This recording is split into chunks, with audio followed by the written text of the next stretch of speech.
Hello, Lloyd. How are you? Wonderful. How are you doing? Very good, thank you. For those of our viewers that don't know you, Lloyd Trushel is one of the top experts on F&I in the United States. He is also an author of a best-selling book, The Art of F&I. I think it's sitting in the back there. We had an honor of publishing this book in Russia under a little bit different name, and it's popular. And the Russian Dealer Association has asked us if we can, if Lloyd is willing to participate in an interview, and Lloyd has graciously agreed. So we thank you very much for your time and sharing this unique knowledge with the Russian dealer community. And we have some questions that we want to run by you. So the first question that we have is, in your book, The Art of F&I, you write about the importance of building primary trust with customers. Could you tell us a little bit of how to start the dialogue? How do you start building this trust? How to conduct the conversation? What the sublettings should be? How do we actually go about it? Well, the first thing to understand is when you're trying to build trust with somebody, it starts 90 days or longer before you actually meet that person. Like you start building trust by building self-trust, by engaging in habits that where you learn how to trust yourself. That's number one. So there's no magic bullet or anything like that where I can go into a behavior and instantly generate trust with the customer. I have to be that person for a while before I meet that customer. You know what I mean? Because they pick up on that energy. So with regard to dialogue, there are some questions that you can ask to try and get things flowing. And I highly recommend that the questions that you ask with the customer are about the customer, about their experience, about what led to their purchase. You ask them some questions to kind of get them sharing with you. And then you listen. You know, you have to. The most important thing, and I'll preface this by saying, there are two things that we're working with. On one side, we have our intent. That's whether we care about the customer, whether we care about their experience, what we're trying to achieve with the customer, and do we care about doing something that is to their benefit, okay? On the other hand, we have technique, which are things like closes and ways to steer the sale, okay? They are both important. However, I will say that intent counts more than technique here, all right? So because if the customer starts to get the impression that you don't legitimately care about them or their experience, they're going to shut down. They're going to disconnect. They're going to tune out to your presentations or whatever. So we have to establish that in the first place. And you can't fake that.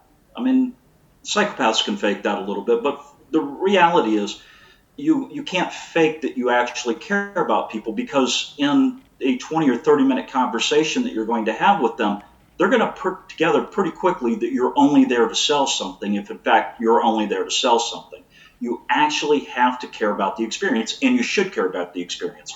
If I care about my customer's experience and I'm setting them up through F&I products to have a good experience, then I'm likely to see that customer again in 2, 3, 4 or 5 years later on down the road when they come back for another car or they send their friends or the family over to purchase one.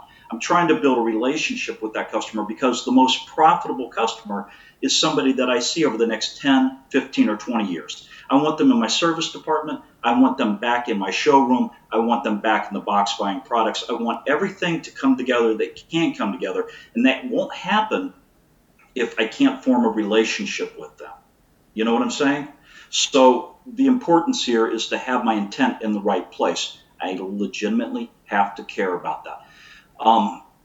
Secondly, then you have techniques. So a technique would be trying to make sure that I'm going to steer the customer in the right direction. But again, it's going to feel salesy if I'm talking about the quality of a car, or I'm talking about protecting themselves or something, if I don't legitimately believe that what I'm doing is actually going to create a better experience for them, protect them, etc. With regard to dialogue, one of the first things I like to do is the moment that the moment the customer agrees to buy the car, a lot of finance managers will like to go back to their office and start preparing the paperwork, and I think that's a huge mistake because it leaves the customer on ice, sitting, waiting, wondering how long it's going to take before the transaction begins. They wonder if the payments are going to be the same. They wonder if there's any surprises or anything. So I don't want to do that. What I want to do is take the deal from the sales manager, go sit down with the customer instantly. I want to go over the worksheet, talk about a couple of things like their name and address. I want to make sure that's right because if I go prepare paperwork and it's wrong, then I have to do it again. So I don't want to do that. It adds time to the transaction. The other thing is I want to go over the worksheet and verify the payment and the terms that they agreed to. Because again, everything is based on trust. So if I'm sitting across from the customer and I'm validating everything that they were told so far, then that helps me establish trust instead of leaving them wondering what's coming. So I want to establish that with them. Then the other thing I do is I'm going to ask them two questions. First question is, why'd you pick us? And I'll say something along the line of, you could have went to 100 other dealers in this town, but you chose us. Would you share with me what you liked about us? And there's normally 5 reasons why they do that. There's the people, like the salesperson that they formed a relationship with. There's the price. I hope that's not the only reason they're buying from us, because ultimately if it's the price, then we're not going to be all that profitable. It could be the percentage rate, because the percentages often drive sales, like 0.9 or something along that line. It could be a promise that we have, like a lifetime warranty or some kind of a 10-year, 100,000 mile or something along that line. Or it could be our process, like a one price or a no haggle or something along that line. Any one of those 5 reasons are typically reasons why the customer is making that buying decision. And I want to understand that because somebody that's really there for price is very different than somebody that's there for like a promise of a lifetime warranty. It's a different value equation. And it helps me understand their buying motivation. The other thing I want to ask them is, why this vehicle? So I know why us now, but why this vehicle?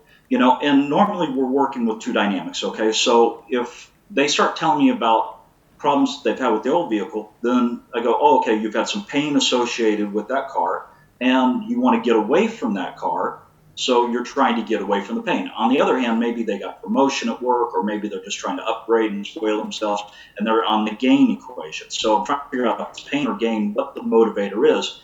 Later on, if I present products to them and they say no, now I can go back to these conversations that we had. And instead of trying to use a technique like every car breaks, which is kind of, it falls flat a lot of times on like a brand new Honda or something along that line where the customer's already had several of them. But when I start giving them back their words and the story that they told me about the reason why they're purchasing, then it's a lot more impactful. Not only that, it demonstrates that I've been paying attention to them and I care about them. It's not just a normal transaction. I'm invested in that customer. And really, I want to be invested in every single customer. And a large part of doing that is trying to get my intent centered before I actually go out and even say hi to them. I have to compartmentalize the fact that I'm a salesperson for a few minutes just to go ahead and empathize with the customer that, like, I'm here for you. We care about you. You could have went anywhere. You came to see us. We appreciate you putting your trust in us. I want to make this the best experience possible for you. Let's begin. Lloyd, I think this was a great answer, and you went into answering it much deeper than I expected. So let me just, you really did. Let me make sure we understood it correctly, because I feel it's important. First of all, building the trust with the customer does not start at the point when you start interacting with the customer. It starts with building the trust within yourself. Absolutely. And your own state of mind. You have to build the trust towards your own interaction with the customer, and you need to be sincere with everything that you say with the customer. Once you start trusting yourself and trust your own sincerity, that you're not after the customer's money. I mean, you certainly want to make money and you're entitled to it. There's nothing wrong with making money, but your intent is to sell the customer the products that will give the customer value, will give the customer benefit and additional security, or whatever the specific product does for the customer. And the trust once you start trusting yourself and your own approach and you know it's sincere, that's when the trust starts building, and then you can sort of lay it over the interaction with the customer.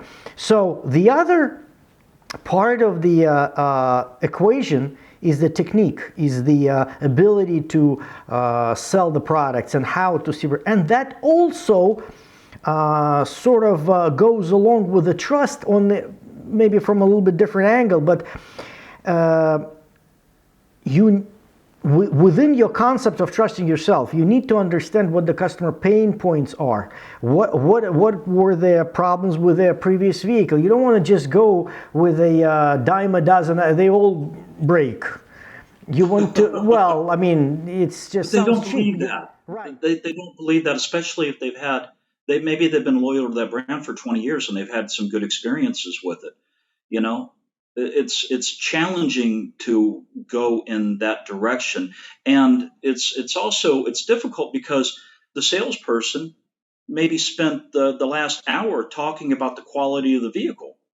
So now they come and sit with me, and the idea that I'm going to say, well, all cars break, that's going to fall flat.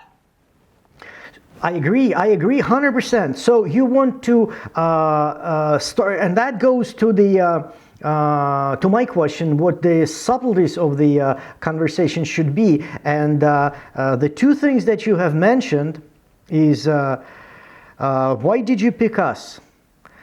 That shows you the where the customer's interest is, whether it was a salesperson or the warranty or some certain offer that the dealership has, so you know how customer ended up in the dealership. And the second one is why'd you pick this vehicle? And both questions help you determine the way to sell the products, which products the customer may be more interested in. Great. And also I heard two other things which you underscored, which I think are also important for us to make sure that our audience registers. Don't leave customer unattended. No. Right, don't leave customer unattended. So if if the salesperson takes the deal jacket to the finance office and the customer sits there at the salesperson's desk, they get antsy. Or if the customer is already in the finance office and the finance manager leaves and they sit there. So no matter where it is, don't leave the customer unattended. Customer should always be with the person that he is working with. And the first thing that the finance manager should do is verify the terms to make sure there is nothing, everything is out in the open. There is no Absolutely. hidden misunderstanding, so nothing will pop out of the blue and may cause disappointment, or sometimes it may cause the whole deal to blow up. So, Well, the car business has a bad reputation at least in America it does, um, of being a bit slimy from time to time. And so we're fighting against that in the very beginning, but it doesn't have to be that way. There's a lot of good, reputable dealers. I know the owners of a lot of stores, and they have no intention of being that way at all. I mean, these are people that in their community, when they go to the grocery store or they have their face on the commercials and everything, they want to run an honest, reputable business where they take care of people because they plan on doing it for the next 50 years. You know what I mean? And you can't do that by being a scoundrel. You know what I mean? So that they have very good intent. And see, the problem is they hire people that sometimes will say anything to get a sale. But then, a year later, when they start to get cancellations and chargebacks and so on, then that person will quit and go down the street to another dealership and burn the house down there. And because those types of people end up in the business, it does create, some trust issues with customers because maybe they have been burned before. So what I need to do is, like, I want to sell something, but I have to take that urge, like, all right, what can I sell you? I have to take that and put that in a box for a minute. And I have to go and sit down with the customer and I have to demonstrate that I actually care about their experience. I have to be there for them. And it's not just like, can I sell you this product X or whatever? I want to sell you products that you understand how they work, that you know that they benefit you, that you feel good about, that you have a good experience with me and you understand them, you have a good experience purchasing in the dealership, and then you have a good experience for the next 5, 7 years that you're going to own that car. And they feel good and you have a certain peace of mind. I'll give you an example of that is that this morning before I had to take an Uber here to this office because my new Ford truck wouldn't start. And I'm thinking, oh God, I got to see Sergey in a few minutes. I'm going to get it there. So, you know, but there's complete peace of mind with it. Yes, I know I have an it's a 2020 Ford pickup truck. I have an electrical issue with it. That's not fun, but I also have a service contract on it. No problem. There's a certain peace of mind that comes along with knowing that I have coverage on that. You know what I mean? But if I didn't have coverage on it, I'm thinking, oh gosh, what's this going to cost me? Instead, I'm like, all right, it's going to be inconvenient, but it is going to be covered. And I like that peace of mind. I'm going to have that for the next 7 years. You know what I mean? I see. It's a great, as we are talking, I feel that a lot of things that you mention, they, in one way or another, they come to the word be sincere, sincerity with customers. Let me ask you the next question. Over the last few years, I should probably say in recent years, the role of F&I menus is becoming more and more popular. Could you tell us a little bit more about how do menus work? Why are they important? And what are the intricacies or the certain aspects that should be considered while working with menus to remain customer-centric?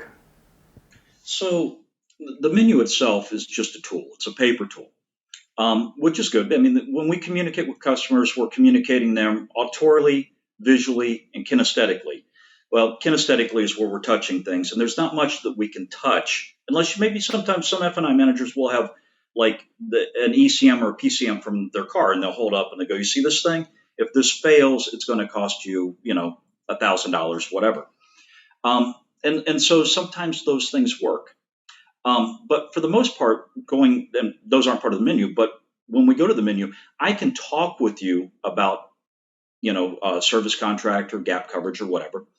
However, it's not as helpful as when you can look down at the menu and you can see what the payment is and what the products are. It just adds that extra element to it. Now, there's two different types of menus that you're going to have. One is going to be like a single column menu, and it's going to have each product itemized and normally have the pricing for each. Or the other one will have packages, and it comes down to what you like to do. I do know that some of the dealerships will have as many as 7 or 8 packages or 7 or 8 products in one package. And I personally don't like that because I feel like there's a state of overwhelm that a customer gets into. And lately we've been seeing the industry kind of try and bundle those things in. So instead of having like a tire and wheel, interior protection or a paint product, a windshield product, maybe a key replacement, and all stand alone, they bundle those into like 5 in 1 now. And I think that's a little bit easier for the customer to digest. You're buying one product, but it does a multitude of different things rather than buying 5 products. Great. You mentioned that there are certain layouts of the menus that you don't like. Let me give you an extension question. What would you personally consider a good, solid menu? What kind of menu would you suggest? Should that be one column with different products, or should that be 3, 4, 5 columns with different packages? And how many items should be in every package? Describe the perfect menu of Lloyd Trushel. Well, to be completely transparent with you, it's going to vary. I typically would probably use a 3-column menu. However, sometimes a single column is better, and sometimes a conversation is better. And some people will push against that a little bit, but you're going to have some customers that are already in a little state of overwhelm. They're already kind of overwhelmed that they're buying a car. Maybe the payments are higher than they anticipated. And so for those customers, if I put a menu in front of them that has a lot of products and the payment is so much higher than they expected and they're already there, then they just shut down, And there's part of the brain. There's in your midbrain. There's a part of your brain called the amygdala, which controls fight or flight. And what happens is, if people start to get fear, if they start to experience fear, they're either going to take the menu and say, "No, I don't buy any of that stuff. That's a fight," or they go, "Can I think about it? Do I have to make a decision today, et cetera, et cetera?" That's flight. They're trying to run away from the experience. They're trying not to make that decision right now. And not that all customers are like that. They're not. But the idea that I'm going to have the same process for every single customer would mean that all customers are going to have to be relatively identical, and they're not. So you have people on one side that are just very pushy, very driver-like personalities, some people that are very analytical. On the other side, you have people that are very amiable and they're very timid. And if and some people that are like that are timid, you can push them a little bit with a little nudge and it's okay. And sometimes they surrender. That's fine, But I'm not even looking for that transaction with the customer either. I don't want them to surrender. I want them to feel wonderful about what they're doing, because surrender means I might get a cancellation later. Surrender means that they might not feel good about the experience and they won't come back to my dealership. I don't want that. What I want to do is meet them in the way that they want to communicate, in the way that they feel good about it. I think I'm over answering your question, but ultimately, and I write about this in the book, it's the idea that Bruce Lee's like saying, "Be like water." And the idea is that I want to meet the customer where they're most comfortable. And so when I'm asking the questions early on, why us, why this dealership and everything, I'm also getting a gauge on that customer as to who they are, what they value. Are they intimidated by me? Have I been able to bridge that so they're not intimidated by me? Do they feel comfortable? And then that will inform me on how I'm going to talk about products with them. Because the truth is, if they told me that they've had a very bad experience with their last car, that things broke on it, and this is the first time they bought a car in a long time, and they're terrified of the payments being as high as they are and everything, yeah, I'm probably not going to do the 300% rule and put 8 products in front of that customer. What I'm more likely to do is slow it way down and go, okay, I understand that you have this problem. Let's talk about the warranty. And I'm going to go into that gently and probably step through it. And then if I get through warranty, maybe we'll talk about maintenance, we talk about gap protection, etc. But I'm going to escalate it gently up instead of hitting them at the ceiling and trying to scrape them down. I want to do it I want to do it in a way that the customer is the most comfortable, and it makes it easy for them to say yes. Because menus are very important, and I want to understand it myself. Let me ask you another extension of this question. You said that the menus cannot be identical for everybody. So let's say you are a finance manager at whatever ABC dealership. Would you consider, would it be possible to have sort of, let's say they're on the paper, right? Let's say they are, printed, not on the desktop or anything like that, the printed. So is it possible to have, let's say, 3 layouts, and after you feel the customer out, and if you get an idea that I think they're going to go for the menu with more options, so for the menu with less options, they are more maintenance friendly or whatever, and then you pull out the menu which you feel would be more applicable to their needs. So is it a workable idea to have 1, 2, 3 menus and then pull out whichever one you think is the most applicable, or each F&I office can have 1 menu and that's it? I think personally, well, a lot of them have more than one already anyway. Oh, okay. The architecture of the software allows you to have typically a 3-column, a 4-column, or a 1-column menu. And then you also will have like a final menu that breaks out what you're purchasing, what you're not purchasing, and what the price is or what the added payment would be. And I'm going to kind of determine who my customer is when I first sit down with the salesperson's desk and I ask them the why us, why the dealership questions. I'm kind of getting that vibe from them, if you will, then.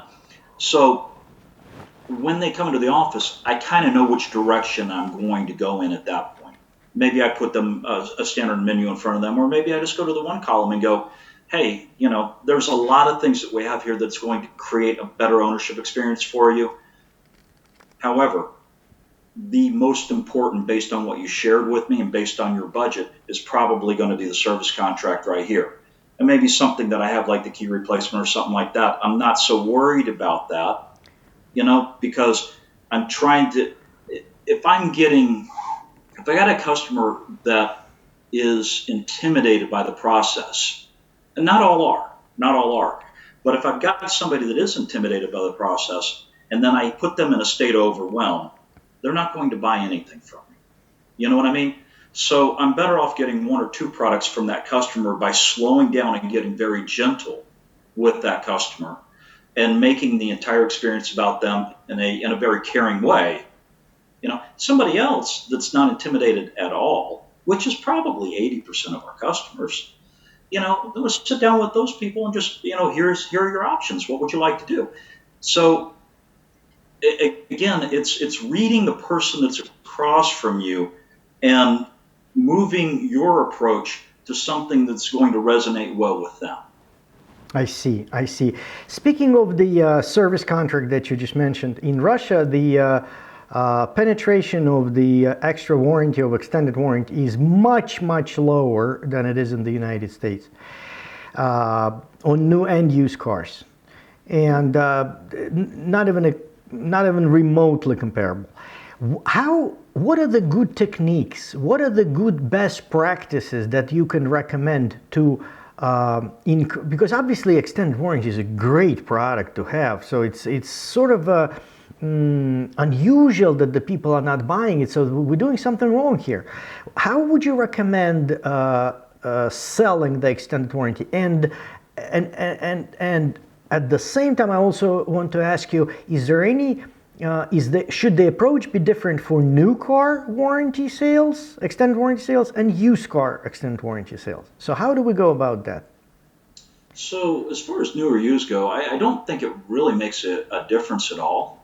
I mean, you're buying a vehicle. I mean, you could argue the fact that if the vehicle's warranty is longer than the time the customer intends on keeping it, perhaps there's not as much need there. Unless, of course, it's transferable, which you can make that argument and say, well, all right, let's say that 3 years from now your warranty's up, and now you want to get rid of the car. You can trade it in. We're going to give you wholesale for it, or you can sell it on the street to somebody else and get retail for it. And if you're selling it on the street and another person's selling the same year, make, model, same mileage, same identical car, but yours has a full bumper-to-bumper warranty that is transferable and theirs isn't, obviously your car is more valuable to the consumer. You'll be able to sell it first. You'll be able to make that money. So you can kind of make that argument. Customers sometimes are warm to it, sometimes they're not. But it does enhance the resale value of the car if, in fact, it is transferable. But most people don't just keep it for the warranty term. They tend to keep their vehicles, at least in America, 71 months was the pre-COVID number. I don't know what the post-COVID number is going to be. I would assume it's going to be longer, especially with the how chaotic cars are right now to even acquire. It's going to be a little bit more challenging, I think, and for that reason, I think people are going to hold on to them a little bit longer. But the first part of your question was, would you repeat the first part of your question again? Yeah, the first part of the question is probably the most important. How do we go in Russia about improving our ability to present the extended warranty as a great, solid product that the customer needs? What are the best practices of presenting the customer with an extended warranty? How would you justify selling it, buying it rather? So the first thing, and it goes back to self-trust, what we talked about before, is that, if I'm going to present that product to you, one, I have to believe in that product. I have to believe in it. I have to understand how it works. I have to understand how a claim is filed. I have to understand what's covered. I have to understand what the limits of liability are. I have to understand how it's going to benefit my customer. Because if I don't have that, if I don't have all of those things, I am faking it. You know what I mean? And if I'm faking it, then there's a certain percentage of people that are going to pick up on the fact that I'm faking it. You know what I mean? So again, self-trust is the key here. And then when I talk about something, like my personal experience, maybe I could talk about my truck after it's remedied, but I do tell stories, so I'm less about, let's say your car is 99.9% perfect. That means that 1/10 of 1% of your car is going to break. There's 20,000 parts on your car. That means that 20 parts are going to break.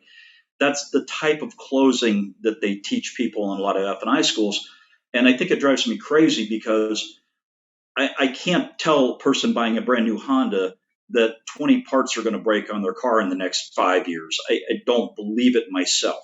So I can't say that to the customer, nor I don't think any intelligent customer is going to feel that way. They're going to believe that either. What I can do is share experiences that I've had about my vehicle. And, so an example that I would tell people is that, my check engine light came on. So the check engine light comes on. I take it to the service department. They go back and they say, hey, your O2 sensor went out. And I went, okay, O2 sensor went out, no problem. And then the guy goes, well, warranty's only going to pay for half of it. I went, well, that's really strange. Why would they only pay for half of it? And he goes, you know how these warranty companies are? The service advisor at the dealership is creating a negative image of the warranty. He doesn't know what I do for a living. So I pick up the phone and I call the warranty company and they said, yeah, well, the O2 sensor went bad. We approved it. But there's two O2 sensors on my car. And so what was happening is the dealership was trying to replace the one that broke, the one that failed, and they were trying to replace the other one, which was perfectly fine. I'm like, why are we trying to replace good parts? But they're trying to do that anyway. And so the service contract that I bought on my car was acting as the police department to keep me from being ripped off by a bad dealer. A year later, the same exact thing happened. The strut failed on the car. I went in. I probably shouldn't went back to the same dealership, but I did. And a different service advisor came out and gave me the same story. You know how these warranty companies are; they only approved half the claim. I'm like, oh, isn't that interesting? And so it's like, why are we trying to replace good parts? But and I've told that customer, I tell my customers stories like that. I tell them a story, and this happened to me also. I had a Ford Explorer. I came out of the grocery store. I had hundreds of dollars of groceries. I got in the car. I pushed the button. It wouldn't start. It's like, oh, all right, well, this isn't fun at all. But again, I had an electric problem and I called. The tow truck driver came out, took my car, took me home with my groceries, took my car to the dealership. 2 days later, my car is fixed. I'm down the road. There was a peace of mind that I have that moment when, and the same thing that happened to me this morning. I push the button, it doesn't work, and I go, glad I got a warranty. It feels good. And so I've had those conversations with customers, for years because they're real conversations. It's a very different thing than trying to tell you that your car is going to break. She might not believe that. But when I tell you my story of my experience, then it's very different. It's my testimonial, which is a lot more authentic than trying to predict the future of your new car that the person that you bought it from has told you is going to be perfect. Instead, I'm going to tell you the stories that I've had. It's a lot more effective. And there's no magic bullet here. Okay, there's no. I've never met an F&I manager that gets 100% of the customers to buy a service contract. Never met that guy. I've been doing this. I've been training F&I managers for 26 years now, and I haven't met that guy yet. What I can share with you is, in America, we tend to see around 35 to 40% warranty penetration nationally. Okay. However, there are guys that are in the business that tend to run 60 to 65% on average every single month.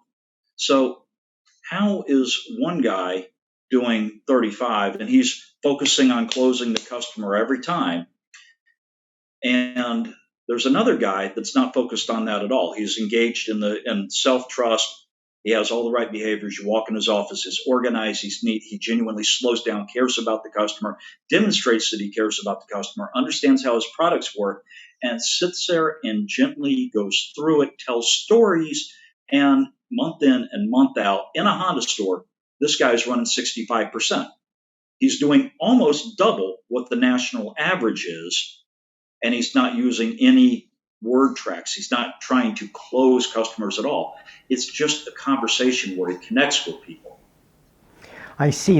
It's interesting. I made a couple of notes here, and the most important part that I heard is don't go with the stereotypes or some statistics which are really difficult to relate to, or they even sound like a cheap sale. Like your car is not going to break 99.99%, so that means that you have 0.1% that will definitely break. Then you take that from 20,000 parts, so the 20 parts will be, it may be actual, it may be the case, but it's hard to believe.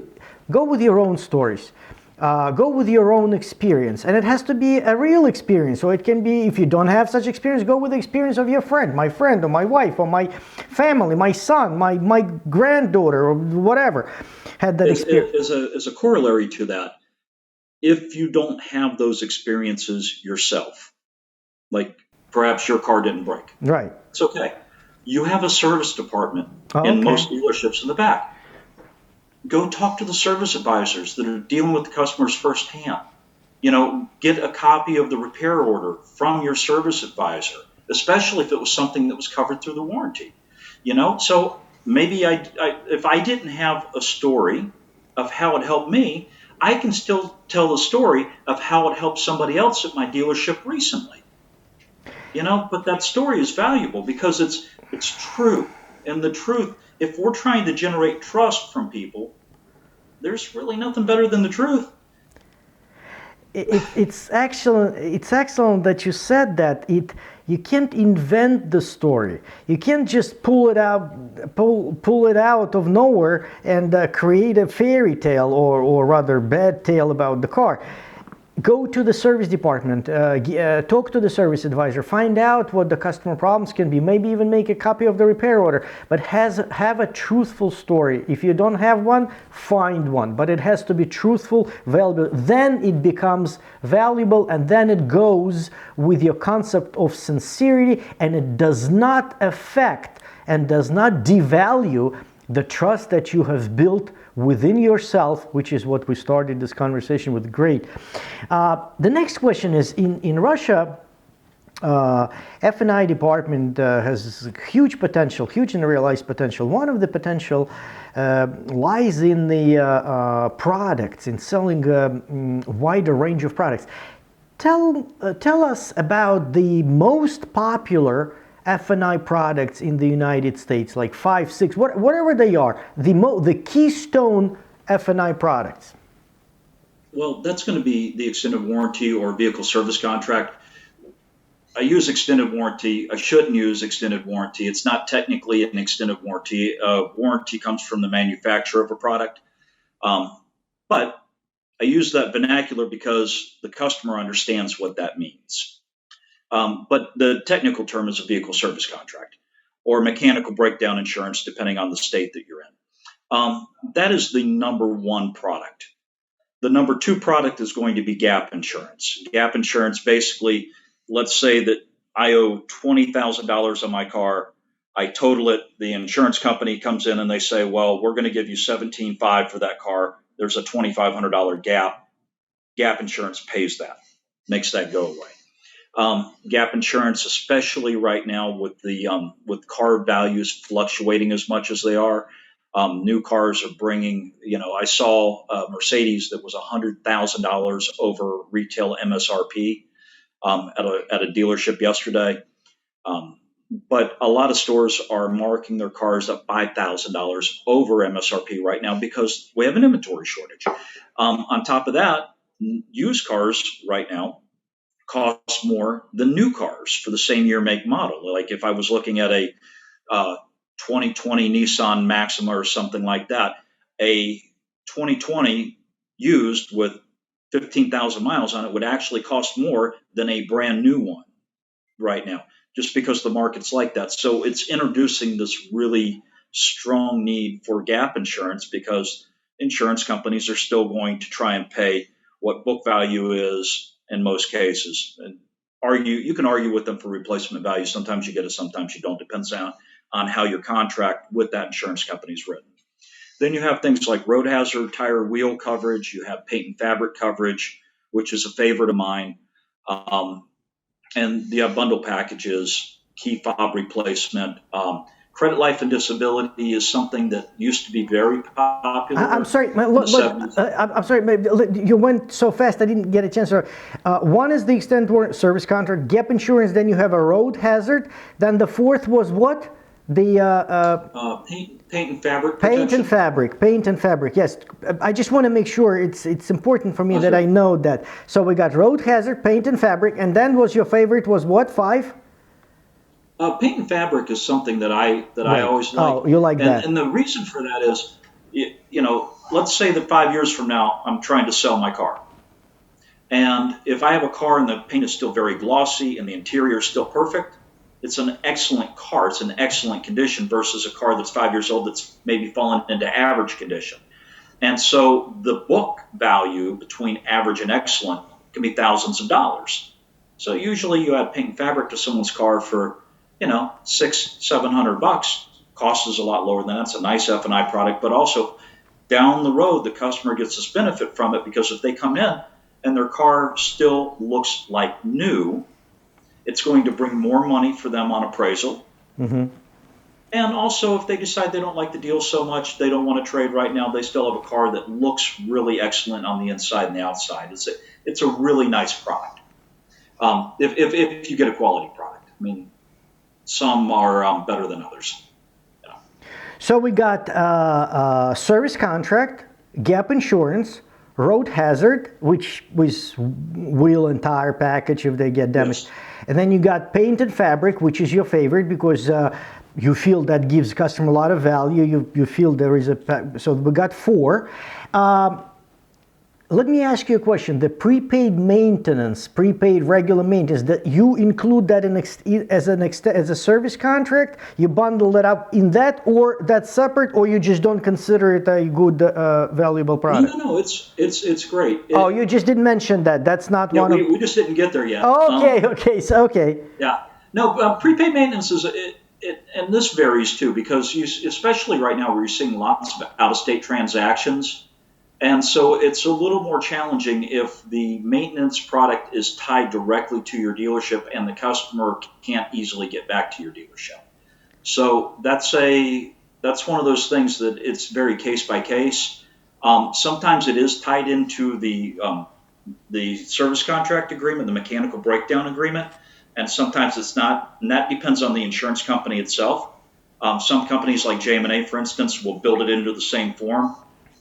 I like that, but again, pay plan is job description. So if an F&I manager and it's built into that form and the dealership doesn't recognize that as 2 products and they only say that it's 1 product, then maybe I'm going to sell it as a standalone anyway because I'm trying to work my pay plan.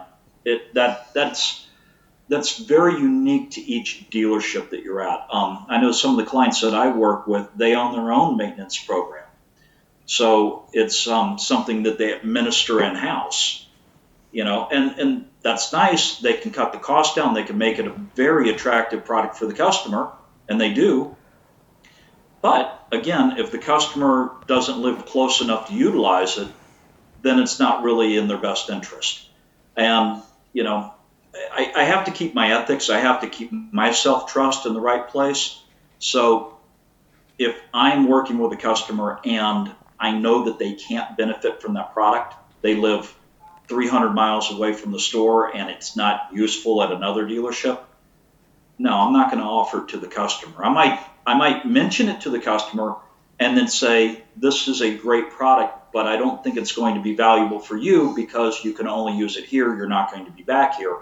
And I'm not going to sell them that, but I'm also going to try and use the takeaway of that product to try and further enhance that I can be trusted because I'm telling them that they don't need something that I have for sale. Even if I'm not selling that product to them, the takeaway of that product, I'm going to try and use it to gain even more trust. Does that make sense? It makes a lot of sense. It's actually very interesting things. These are very interesting things, and I'm learning a lot of new stuff myself. And one of the things that you mentioned is that when you're talking about the prepaid maintenance, one of the considerations should be how it is structured within the product, because it's something that sort of jumped out of my head. I did not even consider that, if the prepaid maintenance is built into the service contract, then the finance manager, even, if he or she see the value in it, they try to sell it separately because it gives them, better pay. And we can understand that. So it's just something that also has to be considered. But the prepaid maintenance is something that you feel is good for the customer. And you also mentioned that some dealerships have their own program, which increases the service retention, but it does not give much value to people who live far away and can't come to service their car there at that particular selling dealership. Yeah, and it's super easy to figure that out. I mean, even with the people that are maybe didn't come from a different state or something along that line, when we're putting the deal into the computer, we have to add the address. You scrape the address, you put it in Google real quick, and you see where that customer lives at. You know what I mean? If they're a long way away, if they're, an hour plus away from your store and they never come to your part of town, then it's one of those things where you might be better off to articulate the value and say, this is a great product. It's going to save you a lot of money on something that you already have to do. However, if you're not going to be anywhere near this side of town, I would skip it. And I've said that to people. I have no problem saying that to people, because when I'm telling you to skip something and to save your money, again, I'm trying to build trust. I'm using the truth to build trust. I'm telling you something that I would or I wouldn't do every time. That doesn't mean that I wouldn't skip the paint protection. I wouldn't skip the gap protection. I wouldn't skip the extended warranty protection. I wouldn't skip a bundle or a dent and ding or a windshield or something along that line. All of those things are applicable, just not the maintenance right now. So yeah, I'm going to sacrifice the maintenance and hope that gets me one step closer to being persuasive with the customer on the other products that I do believe in, that I do believe will give them a better experience. Unless we are talking about the manufacturer's package, because then they can take it to any franchise dealership of the same brand. Then this sort of still applies. We're talking about So right. if it's a manufacturer thing, absolutely, and it's valuable to do that because I've seen customers that not everybody, but when you look at, again, this is a pre-COVID number, it's going to be, I don't know what the number is right now because everything here is crazy. But in 2019 and before that, you had 78% of Americans that were living check to check that couldn't come up with $1,000 if they had an emergency. So if you're living check to check and now it's going to cost $75 to get an oil change done on your car, maybe the customer procrastinates on that. But when they procrastinate on doing that, they put it off for a little bit. Next thing you know, they're not keeping up with their maintenance. Next thing you know, if there's a problem with their engine, then the warranty company goes, well, hey, you didn't do your maintenance. Of course, there's a problem with your engine. They deny that claim. So that's not helpful for the customer. It's a lot easier to just budget it into the car payment. You make a payment, and then when you go to the service department, no money out of pocket. You know what I mean? It's easier for them to have their budget. And I've sat across from customers, more so in my early career, because I worked in a big Toyota store. We did 700 units a month, and 100 of those were in my department, and it was all secondary finance, subprime finance. And customer after customer after customer would come in, and they always had this budget, and they always complain about payments. And so, well, all right, if coming up with X amount of money right now is difficult, then coming up with more for repairs or maintenance or stuff like that's just going to make it really challenging. Let's budget it all together. So all you have to do is make a car payment and go. And a lot of people, they would relate to that. They'd understand. It makes it very easy if they had a coupon or if they had a card that was already done. So they just pull up in the service department, they get the oil change done. There's no money out of pocket. They can move on. The budget for that payment already includes something. It makes it very easy for them. When you deal with good credit customers, It's a little bit different. It's often less about making sense of the payment. So on the other hand, you want to make sense of the product as it is relatable from the standpoint of saving them money on their overall ownership. So you go, okay, well, we're going to save money, but not just saving money. Like I might be able to go to Walmart and get my oil change cheaper. That's true. That could happen. It's cheaper than the dealership. But let's look at that for a minute. One, if I'm going to have somebody touch my car, I don't want the person that just got the job at Walmart that applied to a help wanted, no experience necessary sign. I don't want that person touching my $40,000 or $50,000 car. I don't want an oil filter that really isn't the one that my manufacturer recommends. I don't want to go in there. Maybe there's a recall or a technical service bulletin that's out on my car that when I'm at the dealership, they can remedy that problem or they can notify me of that problem. We can remedy it later. Walmart's not going to do that for me. So when I include it in the package, it just makes it very easy to have the highest level of service. And again, everything that I'm doing is about trying to create the best ownership experience. So I'm not going to get that at Walmart. I'm not going to get that at Jiffy Lube. I am going to get that from the manufacturer. I'm going to get that from my selling dealer. And so I want to make that as easy as possible. These are great answers and very interesting. The last question that I have, and this is probably one of the most important questions, and you are positioned to be probably the best person to answer this question. You work with a lot of F&I managers. You train them.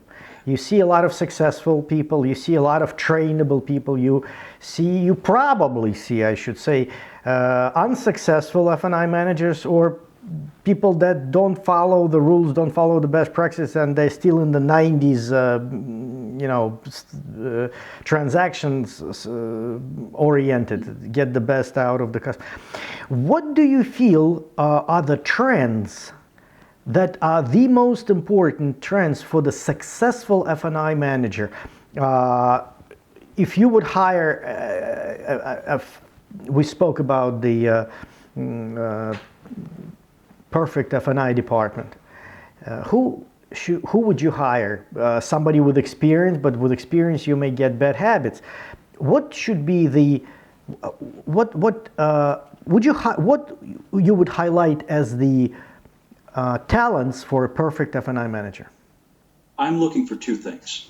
On one side, I'm looking for character. Character. Okay. Yes, I want people that they don't have to have experience. Let me preface that, okay? They don't have to have experience. What they have to have is a genuine care about doing things right. So, and hopefully I'm going to flesh that out a little bit during the interview. What's valuable to this person. And, if the conversation I'm having with them is just like, well, I want to make money, make money, make money, make money, make money. The whole time it's like, well, of course you do. Everybody wants that, but that can't be like that. That's when you have a bad month, you're not going to care about the job anymore. When things get lean like they are right now, where like I'm at dealerships, I've been in the last 5 weeks, I've been all over the country. I've been in Salt Lake, I've been in Ohio, I've been in Seattle, I was in Denver the other day, I'm in Florida right now, and it's the same everywhere. People are out of inventory. And so if you don't have any pride in what you do, if you don't care about doing a good job no matter what, if you're only in it for the money, then when inventory gets light like it is now, or the sales are light like it is now, you're not going to be a very good teammate. So people that have good character, they show up and they're invested in what they do, even when there's hard times. I want that person. They're invested in the people that are on their team. You know what I mean? It's that kind of thing. It's like, okay, well, we're slow right now. We don't have inventory. We don't have any cars to sell. What are you doing? Well, I took the time to organize my office. I cleaned out all the forms I didn't need anymore. I tightened up this, that, and the other. I went and saw the BDC manager and my sales managers. We're trying to figure out how we can maybe do something where we're selling service contracts to customers. They're going to keep their cars longer because there's nothing to trade in for right now.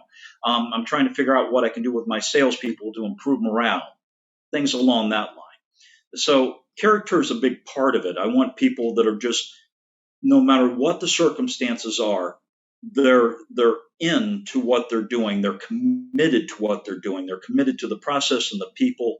They genuinely care. You know, um, that's one. On the other side, competency. Okay, you, you can care. It's great that you have good character, but if you don't have the competency to understand how to do the work, that's not going to work out very well for me. And I give you examples like I love my wife very much, right? She needs brain surgery. Well, I should do it, right? I love her the most. Probably not, right? Because I don't have the competency to do it. But if I meet with the surgeon and the surgeon is like, I do brain surgery all the time. Okay, great. But he doesn't demonstrate that he cares at all about her. He doesn't have the character to care. And he just goes, yeah, I'll do the brain surgery. Let's talk about the money. And it's just that narrative the whole time and doesn't seem to care about her at all. Then we're going to look for a different brain surgeon.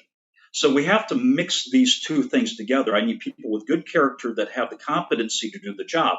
I'm looking for those two qualities the whole time. And if you've read the book, the character addresses the feeling self and the competency addresses the thinking self. It's the same thing, and that's how we relate to customers, but that's also how we do a very good job in the box. And if you don't have F&I experience, but you still have those two characteristics, I can teach you because you care enough to pay attention. That's your character, and you have the competency to digest and understand how to use that information. You'll be a great F&I manager. It might take me 90 days to make you great, but you will be great. You know what I mean? This is very important. So the character I understood. It's very nice that through all these questions you carried this sincerity, the character as a whole, the good work ethics. This is great. I understood that. Now, when you started to talk about the second part, which is competency, and in the beginning you said that no experience is really necessary. So that at least that's not a must. So then I'm thinking to myself, how is that possible? If the person has no experience, how can he or she have a competence to do this? And then you sort of said it's not the specific skills of F&I that you need. You need to be trainable, being able to absorb the information. Then you can teach him or her to do that properly. Am I understanding this correctly? I wanted to make sure that I get this right. Absolutely. It's they have to be trainable, and that means that they have to care, and they also have to have the aptitude for it. That doesn't mean they have to have experience doing it. A lot of times, like you said in the beginning of this, we'll see F&I managers that maybe have been doing this for 20 years, and I work with a lot of them that they're 20 years into the business, but it's falling flat, and so they need my help. And so I'm working with somebody that's been in the business, whether they've been in it for a few months or they've been in it for a lifetime. It still comes down to the fundamentals. Like, you have to want to do the right thing, and you have to understand. You have to apply yourself to learn these things. So competency comes from taking the time to talk with people, ask questions, read contracts, take your rate sheets home. When I first got into F&I was passionate about it. I met an F&I manager at my first job, and he dressed nice, and he was always in the back of the store, and he didn't have to stand out in the sun and didn't have to stand out in the snow. And we'd send the applications over the bank. The bank would say decline, and he'd be like, "Don't worry about that." He'd pick up the phone and he'd call, and he knew how to read the app, and he knew how to read a credit bureau, and he could talk with people and be persuasive, and he'd turn a no into a yes. And I thought, that is so cool. I want to do that. I love that part of the business. And it's not really that way today, because today we have things like Dealer Track and Route 1, which are these applications where you just put the customer information in, you electronically transmit it over, and then you get an answer right away. But even the sales managers will pick up the phone and call and try and move a no over to a yes, or get some help on the approval. A lot more of it's algorithm now than it used to be. You used to just be gut decisions and relationship with people. Relationship is still there. It's a little more challenging than it was 30 years ago, but it's still there. Um, so, I would see people like that, and where that ties in today is that it's less about hanging paper than it used to be, but it's still the same thing. Like, instead of reading the bank guidelines, which maybe I should, maybe I spend more time reading over the ROs, or I read over the vehicle service contract. I'm reading over state laws. I'm getting familiar with everything I can be familiar. I have to be a student of the game. And, my character is going to be what drives that. That's the gasoline that I'm going to put into the tank to make that happen.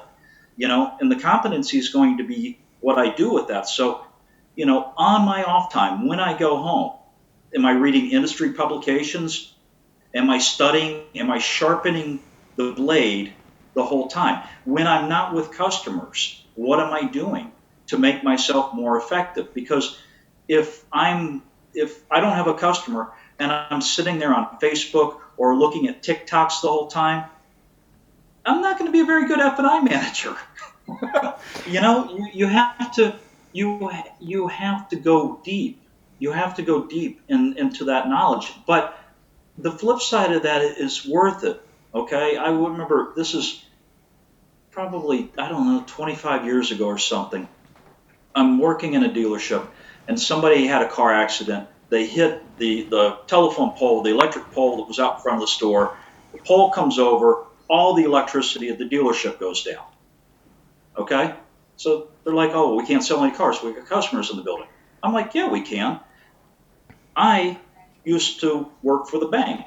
And when I did, I took the time to learn how all the mechanics of the contract. So I'm sitting there with these old school calculators. They call them a CANIF, and you can put in, and it will calculate your finance charge and everything else. The calculator, I'm handwriting contracts. Every dealership, every other F&I manager in the building is shut down. The dealership's effectively shut down. I'm in the used car department working with these guys, and we deliver like 8 cars that day. I handwrite every contract.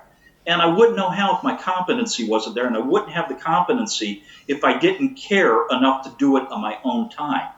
I learned the things that I learned when I was at home. I could be sitting there watching the game on TV, but instead I've got my guidelines out.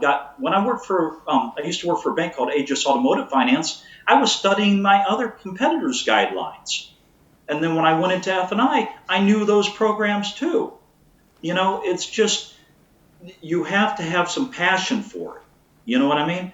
But you go deep and you learn everything that you can. You talk to your service advisors and understand how your contracts work.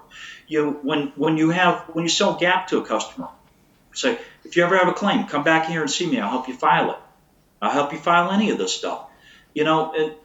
Most people don't want to do that because they just want to turn it off and go home. But if you want to be outstanding at what you do, you have to commit to it. And again, that's character. That character is going to drive you towards committing to it. And maybe if you have passion for it because you just love the business, that's good. But instead of entertaining yourself, it's just like going to the gym or something too. Like, I can sit home and watch TV or entertain myself on social media or something, or I can do hard things that improve me as a person. And that falls back into self-trust anyway. So, am I going to spend my time sharpening my mind, strengthening my body, or I'm going to spend my time entertaining myself on things that don't improve me? I want to improve. So I'm going to dig deep. I'm going to go in. I'm going to try and learn. When I still go to dealerships and I spin deals, right? I mean, I'm a trainer, but I feel like it's inauthentic if I haven't spun a deal in 5 years. You know what I mean? Like, how good can I train you if I'm not sitting in the box with people, right? So I still do this. And before I'm willing to sit with a customer, I have to read the products that I'm selling. I have to understand what's covered, because it's hypocritical or it's inauthentic of me to sit with somebody and tell you this is a good value for you when I don't even know what it is. It's not realistic. It's not authentic.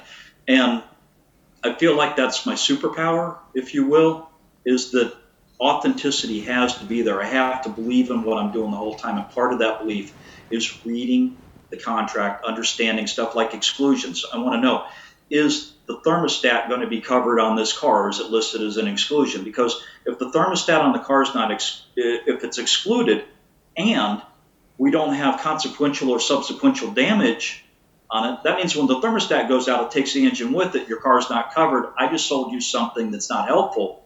I don't want to be that guy. So I have to understand how the product works before I talk to the customer. Likewise with GAP. GAP coverage will sometimes pay your deductible and sometimes it won't pay your deductible. Sometimes it will pay the payments if you have any delinquent payments while you're waiting for your claim. Other times it won't. Some GAP coverages only pay 100% of retail. Some will pay up to 150% of retail. On a $20,000 car, that's like a $10,000 swing. I have to understand that. I can't tell you what's good for you if I don't understand how it works. So I got to do that. So if I'm going to be in a store like the day before, I'll show up, I'll ask for copies of every contract. I go home and I read that stuff because that's where my competence comes from. And I've been doing this for 30 years, but I don't understand how the product that you sell works until I read it.